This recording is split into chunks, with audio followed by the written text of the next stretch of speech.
அனைவருக்கும் வணக்கம். கள்ளக்குறிச்சி மாவட்டம் ரிஷிவந்தி தொகுதி காயனூர் ஊராட்சி மேட்டுச்சேரி கிராமம்.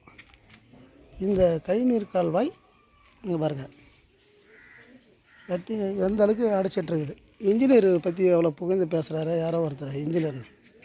அவர் சரியான முறையில் திட்டமிடல் கரெக்டாக இருந்தால் இது மாதிரி அடைச்சிக்குமா? எந்த அளவுக்கு மோசமாக அடைச்சிட்ருக்குது பாருங்கள். பாருங்கள், இதுதான் சொல்கிறேன். இந்த மாதிரி இருந்தால் நோய் வருமா வராதா? இங்கே இருக்கிறவங்கெல்லாம் உண்மையாக சொல்கிறேன், சாப்பாடு சாப்பிட முடியல அவங்களால. ஒரே நாத்தம். நம்ம மெட்ராஸ் கூவாக இருக்குது பாருங்கள், அதை விட மோசமாக இருக்குது. இது போட்ட பிறகு தான் இதில் நோய் ஏற்படுமா ஏற்படாதா? சுகாதார கேடு வருமா வராதா? காற்றில் பொல்யூஷன் ஏற்படுமா படாதா? இந்த சைடு கவா மூலிமா போட்டு தண்ணி நாற்றம் நாரி கரெக்டான முறையில் கட்டாமல் இன்ஜினியர் போட்டுக்க பாருங்க. அப்போ இதெல்லாமே அடைச்சின்னு போயிடுச்சு. ஒன்றுமே இல்லை. இன்ஜினியர் என்ன மேப் போட்டு கொடுத்தாரு? இன்ஜினியர்ன்றாங்க. இதில் ஒரு சைடு கவா இருக்குது. இதை பாருங்கள், இந்த நிலத்தில் தான் இந்த தண்ணி பூரா போய் நிற்கிது.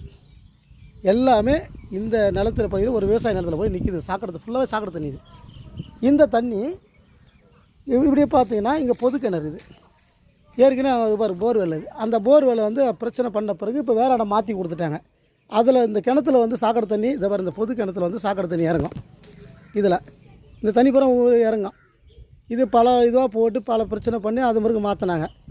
அதை கூடி போர்வெல். அது இந்த போர்வெல் ஓட இந்த கிணத்துல இருக்கிற தண்ணி வடிச்சிடும்.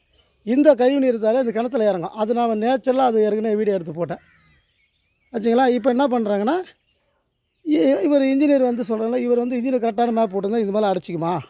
ஒன்றுமே இல்லை. இது ஊராட்சி நிர்வாகம் கூட இது தூர் வரல. இவ்வளோ கேவலமாக நடக்கிறாங்க. ஊராட்சி நிர்வாகமும் இது செய்யலை. எந்த அதிகாரியும் இதில் கண்டுக்கல. பல முறை சொல்லியாச்சு. இங்கே பாருங்கள் எவ்வளோ கொடுமையான. இங்கே பாருங்கள் நாற்றம். இதில் ஒரு சைடு காவாக இருக்குது.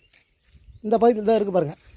இதை கொண்டு இந்த சைடு காவை கொண்டு இதில் தூர் வாரி இருந்தாங்கன்னா இந்த தண்ணி திருப்பி விடுந்தால் இந்த விவசாய நிலத்தில் தண்ணி நிற்காது. இந்த சாக்கடை தண்ணி போய் அதில் தேங்கி நிற்காது. இந்த சாக்கடை ஒரே நாற்றம் இருக்குது. ஊர் உள்ள உண்மையாக உட்கார முடியல. அந்த இடத்துல கோயில் இதில் உட்கார முடியல.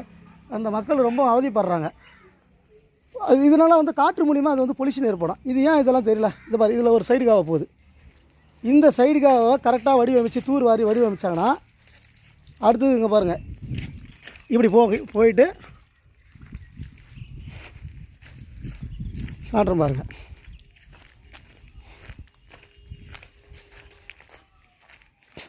இதில் போகுது அந்த சைடு காவா. இதில் இந்த ஓரமாக இந்த காலெல்லாம் புதஞ்சி போச்சு. இதெல்லாம் சரி பண்ணி கொடுக்கல.